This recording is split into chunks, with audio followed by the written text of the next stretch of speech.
দেখছেন যে বেগম জিয়াকে আসলে যাচ্ছেন, তার সাথে রয়েছেন তার ছোট ছেলের স্ত্রী স্মৃতি, তার সঙ্গে রয়েছেন।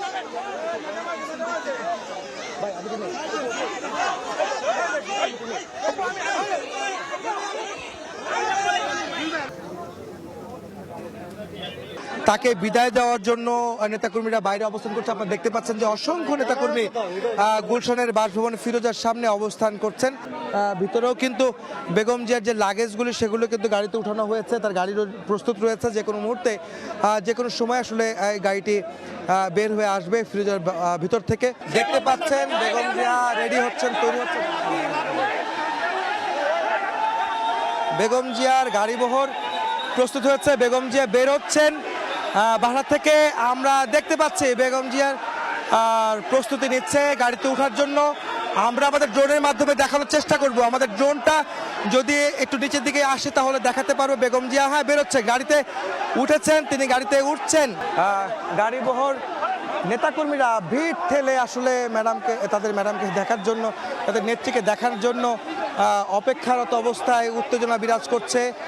আমরা একটা বিশৃঙ্খল অবস্থা দেখতে পাচ্ছি, এই নেতাকর্মীদের ভিড় এবং একটি গাড়ি বেরোচ্ছে। বেগম জিয়াও গাড়িতে উঠছেন, গাড়িতে ইতিমধ্যে উঠেছেন আমরা দেখতে পাচ্ছি। আমাদের ড্রোনটাকে আমরা চেষ্টা করব একটু নিচের দিকে নামিয়ে এনে দেখানোর জন্য। নেতাকর্মীরা অবস্থান নিচ্ছেন বেগম জিয়াকে আসলে নিয়ে যাওয়ার জন্য। এখানে দলের নেতাকর্মীরা রয়েছে, যুব দল, স্বেচ্ছাসেবক দল, ছাত্র দল, সব নেতাকর্মীরা অবস্থান করছেন বাসার ভিতরে এবং তাদের নেত্রীকে একবার বিদায় দেওয়ার জন্য এখানে অবস্থান নিয়েছেন। আমরা দেখতে পাচ্ছি অসংখ্য নেতাকর্মী বাড়ির সামনে অবস্থান করছে, ভেতরে অবস্থান করছে। বেগম জিয়ার চিকিৎসকরা তাকে চেষ্টা করছে, তাকে গাড়িটি বের করে নিয়ে আসার জন্য চেষ্টা করে আসলে পারছেন না, বেগ পেতে হচ্ছে। দেখছেন যে বেগম জিয়াকে আসলে যাচ্ছেন, তার সাথে রয়েছেন তার ছোট ছেলের স্ত্রী স্মৃতি, তার সঙ্গে রয়েছেন।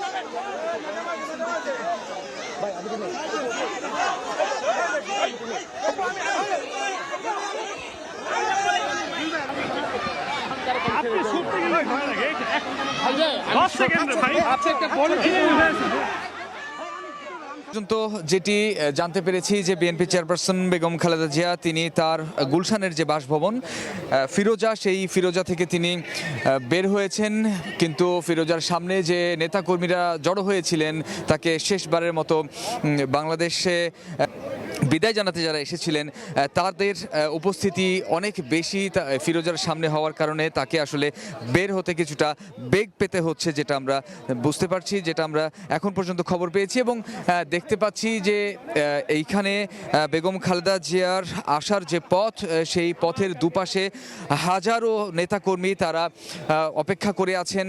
অপেক্ষা করতে করতে কেউ সড়কের উপরে বসে পড়েছেন ক্লান্ত হয়ে। আমরা দেখেছি সেই চিত্র।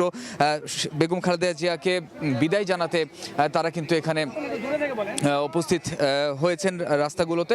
আমরা এয়ারপোর্টের খবর যদি বলি, যে বিমানবন্দরের যে ৮ নম্বর গেট রয়েছে, সেই ৮ নম্বর গেট দিয়েই বিমানবন্দরের অভ্যন্তরে প্রবেশ করবেন বেগম খালেদা জিয়া এবং তারপর সেখানে যে বিশেষায়িত এয়ার অ্যাম্বুলেন্সটি রাখা রয়েছে কাতারের আমির, সেই আমিরের এই বিশেষ এয়ার অ্যাম্বুলেন্সে করেই তিনি লন্ডনের উদ্দেশ্যে যাত্রা করবেন। মাঝ পথে তিনি কাতারের দোহায় যাত্রা বিরতিকালীন সময়ে আমির তামিম বিন হামাদ আল থানির সঙ্গে সেখানে তার সৌজন্য সাক্ষাৎ হবার কথা রয়েছে।